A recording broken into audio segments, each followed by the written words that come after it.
Madam Chair. Let it be known that I am not protecting or I am not defending anyone, much less the former President of the Republic of the Philippines, President Duterte, since I am an ally of this administration led by President Bongbong Marcos, and at the same time a friend of Vice President Inday Sara Duterte. Now, since you've been asking the questions addressed to Gerald Torre, may I ask Gerald Torre, how did you think did you handle the arrest of former President Duterte properly? Yes, sir. I do, sir. It's proper. It was proper. But when I saw the video, it was really, for me as a citizen of this country, it was really unbelievable. It was a very, very big disappointment. Because I can relate, General. Because when we were arrested, way back 2001, together with my father, the same thing happened. All right, we were in the wee hours of the morning. We were the policemen barged in our hospital room at the Veterans Memorial Hospital. They were arresting us. They wanted us to be transferred to another detention cell because after the May 1 siege, at ano sabi ng mga police? Kalad ka rin na yan mga yan pag ayaw sumama. At the same time, when I saw the video, parang nag-flashback sa akin yung ginawa ng mga kapulisan ng araw sa amin. At ang sabi mo, hihilahin ko yan, hihilahin ko yan. Is that what you said, General Torre? Sir, it's already all optics and tactics already because no, it's already. No, I'm asking you. Did you say that? Hihilahin ko, hihilahin Yes, ko. sir. And I actually made good of it, sir. No. What prompted you to say that? Sir, I made good of it, sir. Sabi ko, sir, hihilain ko yan. And I went back to AS Medialdea, handcuff him. Bakit mga sinasabi? You know, your statements based on the video may reflect the PNP as an institution. Baka sabihin lahat ng ating mga kababayan, ganyan pala yung mga pulis. Masyadong wala man lang respeto sa matanda, sa isang dating Pangulo. Ganon din ang ginawa sa amin eh. Can you justify why you said that hihilahin ko yan? Nakita ko si dating Pangulong Duterte, di naman lumalaban. What prompted you to say that? Mr. Senator, respectfully, the threat of hihilahin ko na yan was not towards the president, the former president. It was ensued after a heated argument between his counsel and General Torre. In no way was the former president threatened with bodily harm. Yes, who was addressing the sinong sinasabihan ni General Torre? Was it the lawyer or was it the former President Duterte? Lawyer, sir, Attorney Medialdea. And actually, sir, after that, I actually went back to him, placed handcuff on him after reading him his rights and arrested him for obstruction of justice.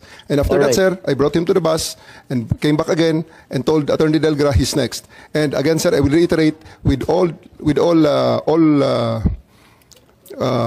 all credits goes to the former president because after he saw that I'm already very, very serious in bringing him into the plane, he said, okay, let's go. And I told Romy, the PSG, to just escort him and he went voluntarily to the bus that brought him to the plane. Sisingit lang ako Senator Jinggoy. Kasi binabasa ko dito yung standard operating ng PNP. Ang liwaliwanag naman eh, no torture, no force, no violence, threat, intimidation, or other means to vitiate the free will to be used against the arrested person. Eh di the more so, yung mga kasamahan ng arestado. Eh sabi mo nga, ikaw na nag-admit forcefully. Eh talagang you used force. Eh bawal po yun. Ma'am, it is, I placed ES Medialdea under arrest for obstruction of justice. Sabi nga ni Senator Jinggoy, hihilain mo pa. Yes, ma'am. I did because I have to get into their heads to make them to make it very, very clear to them that we are already very, very serious of loading the president to the plane. General, pinapaliwanag mo, pero bawal ang paggagamit ng dahas, ng pananakot, ng intimidation, or any other means. Ang liwanag eh, nasa kapulisan yan eh. Just to be clear, operationally, there was obstruction of justice. It was the decision call of General Torre to place him under arrest for obstruction of justice. Now let us separate what happened to the president. You are talking about Attorney Medialdea? Yes, ma'am. Eh, paano yung iba? No one else was armed, ma'am. Yung attorney? No, wait. Yung abogado? If I may, Senator Amy. Yes. Madam Chair. Ayan. Sino yung kinaladkad nung isang pulis? Yung security na nakaitim? I think it was General Torre na hinila yung isang abogado. Dalawa yun eh, yung abogado, hinila yung upuan, di ba? Tapos yung nakaitim na secure, eh kinaladkad din. Si Attorney Delgra, sir, because he is next to be arrested. And because of that, the former President PRRD saw that I'm already that serious. And he said, he prevented the situation from further deteriorating and escalating. So he said, let's go. Isn't he entitled to a counsel of his choice, General? Yes, sir. For 12 hours, he was there.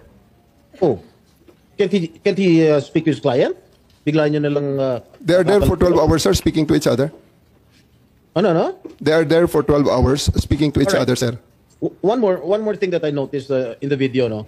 Ang sabi ni PRRD, papasukin niyo yung anak ko. Abogada siya. At ang sinabi mo, hindi ko siya papapasukin. Why not, Gerald Torre? That is a decision. That is my call, sir. That is my decision. Considering that Okay. he had already been assisted by 3 lawyers all throughout Okay. that time, sir. And gabi na ho yun, sir. The request was Ano? made at around mga 9 o'clock na, sir. 11 hours Gerald after Torre, ganito, the ha? first arrest. Tanggalin mo na yung titulo ni Inday Sara. Kalimutan mo na siya na Vice President siya. Pagpalagay natin hindi siya Vice President. She is an immediate member of the family. Nung kami po ay nakakulong, ang immediate members of the family, 24 hours pwede bumisita sa amin, nakakulong kami. Eh, ito hindi pa nakakulong. Anak ito. Bakit hindi nyo pinapasok? Maliban doon, is this not a violation of RA 7438 that requires that you guarantee access to an attorney in addition to the immediate family? The President also said na yung anak niya, yung babae, abogado ko yun, papasukin nyo. Hindi nyo pinapasok. Eh, abogado yun eh. Actually, sir, Exactly. first to answer the question of Senator Estrada, sir.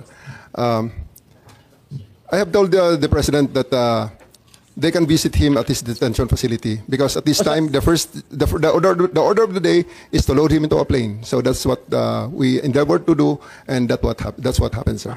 Ano niya bibisitahin yung tatay niya? Sa Netherlands. Hindi naman dito tinray eh. Hindi naman dito kinasuhan eh. Sa ibang bansa eh. Oh, bakit hindi niyo man lang binigyan ng kortesiya yung anak na isang abogada na magkukonsulta?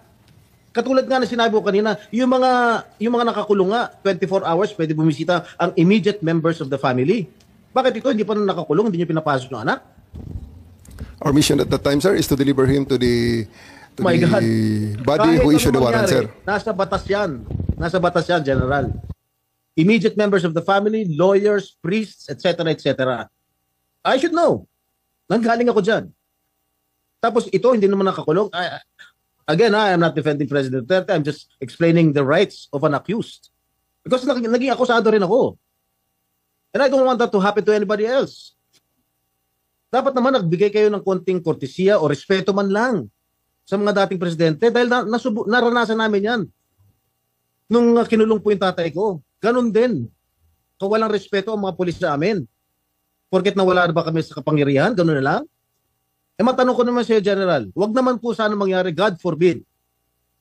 Sa pag sinapit ng ni President, sumapit ng ganitong sitwasyon si Presidente Marcos, gagawin mo rin ba 'yon sa kanya? I hope not.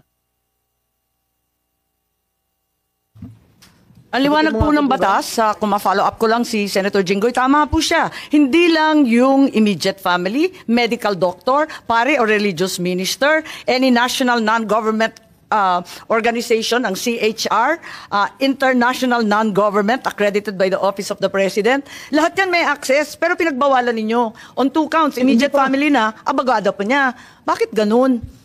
Ma'am, I think that's sub judice. I think we should be wary of many of the things you're mentioning Bakit here. po naging sub judice yun? Ito kasi, habeas corpus po ang petition.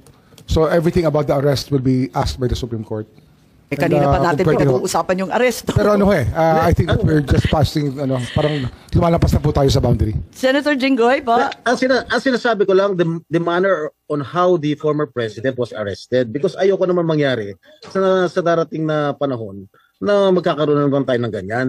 Sana makapagbigay lang ng korting kortesiya man lang, nakausapin yung mga abogado, pero nakausapin yung mga members ng immediate family niya, sana naman binigyan niya ng pagkakataon. Kaso mo, nung nakiusap si dating Pangulong Duterte na papasukin yung kanyang anak na abogada, tanggalin mo na hindi siya, na vice presidente siya. Abogada at anak niya, member na immediate family, sana naman lang binigyan niya ng pagkakataon. Makita niya yung tatay niya bago niyo siya isinakay sa plano. Yun lang naman yung sa akin. Masakit. Ako, isang anak na meron din akong tatay na ginanon ninyo. Masakit para sa akin. Pakipaliwanag din. Maraming salamat, Senator Jinggoy. Marami tayong pinagdaanan, kapatid. Kaya't eto nga, talagang dinudibdib natin Madam Chair, ito. Yes, Secretary John Vic lang po. kay Vicky, kay VP, kay Senator at sa iyo, hugot ng mga anak ng presidente yan. Sumpa.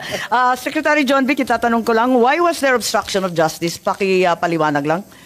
Anong ginawa nila na obstruction of justice? I think General Torre would be the best one to explain that, ma'am. General? Sir. Sabi niyo nag-obstruction of justice, kaya aarestuhin na rin ninyo si Attorney Medialdea. Ano po yung ginawa ni Attorney Medialdea na obstruction of justice? We are about to load an arrested person into a plane to transport him to the tribunal who issued the warrant. And Attorney Medialdea is preventing us from doing that. He shouted at us and intimidated us, including the president intimidating me. Alam ko malaking tao si Attorney Medialdea, pero hinarang ba kayo, tinulak ba kayo? Wala namang ginawa eh. Hindi naman He did, nadadaan ma'am. sa salita yung obstruction eh. He did, ma'am. So I do believe that under that circumstances, I have to arrest him and I did. I do believe that I used the reasonable force to ensure compliance for him to step aside for us to load the former president to the plane. So yun lang yung obstruction dahil nagsisigawan yung mag-asawa. He is preventing us from doing our job of loading the former president to the plane. Hinarang ba kayo? Yes, ma'am. Anong ginawa? Hindi Nakikita namin naman sa video makita eh. eh. Ang Nakikita nakita naman sa ko video. lang, pinipilit niyo iposas, hindi magkasya yung posas. Yes, that's one thing, ma'am. His blackmail way, he is preventing us. He actually placed another chair at the side of the president for the former president to sit, which is already very much delaying everything because the plane is already ready to fly. Ba't kayo masyadong nagmamadali? We are going, unang-una ma'am, ang reglementary period, mamalasin naman kami pag hindi namin ginawa ang trabaho Bakit? namin. Anong reglementary period? Anong period yun? The Article Dahil 125. sinabi na nga ni Executive Director sa ating PCTC, na diffusion lang naman yun eh. Wala nga commitment pinag-uusapan dun eh. Wala nga red notice, pambira eh. There is a warrant. Tagal-tagal na ni Arnie Tevez eh. Wala pa rin, di ba? This Ba't is kayo the- nagmamadali? Ano yung reglementary period mo? May I refer it to the SOJ, ma'am, if the SOJ wants to answer that. Hindi ba pwede kayo na muna? Mauna lang kayo, tapos sa si SOJ. Pwede? Okay, ma'am. Okay. My main processes during the time is that I have implemented a warrant, and it is therefore the person is already arrested by virtue of a legal warrant, and Article 125 comes into play of the revised penal code, which is entitled "Delivery of Persons Legally Arrested to the Proper Judicial Authority." And I do believe at this point the judicial authority will be the ICC. Therefore, I have to abide with that Article 125 of the So revised inaamin penal mo code. warrantless arresto. Kasi yung Article 125 ng RPC does not apply kung may warrant. So inaamin mo walang warrant. At the many stages, ma'am, all the many other Hindi, among make other up your laws. mind, General Torre. Warrantless arrest ba to o may warrant? Kasi ang liwanag naman ng Article 125 eh, ng revised penal I do code. believe that I have a warrant at this time. I just don't want to be. Hindi walang reglementary period. Mamili ka. Kapag warrantless arrest, edi may period. Kapag may warrant, walang period. Just the same, ma'am, I have to deliver Hindi him to the pareho judicial yun, proper kapatid. authority. Hindi magkapareho yun. The reglementary period only comes into play when there's a warrantless arrest in accordance with Article 125 of the revised penal code. Di po ba? At saka may kinalaman yun sa delivery of the accused and arrested. Di po ba? And I'm being cautioned by the DOJ, ma'am, that it may be sub judice already to discuss that because of the habeas corpus pending in the Supreme Court, ma'am. Pati ba naman ang revised penal code? Naging executive session. Pambihirang buhay to.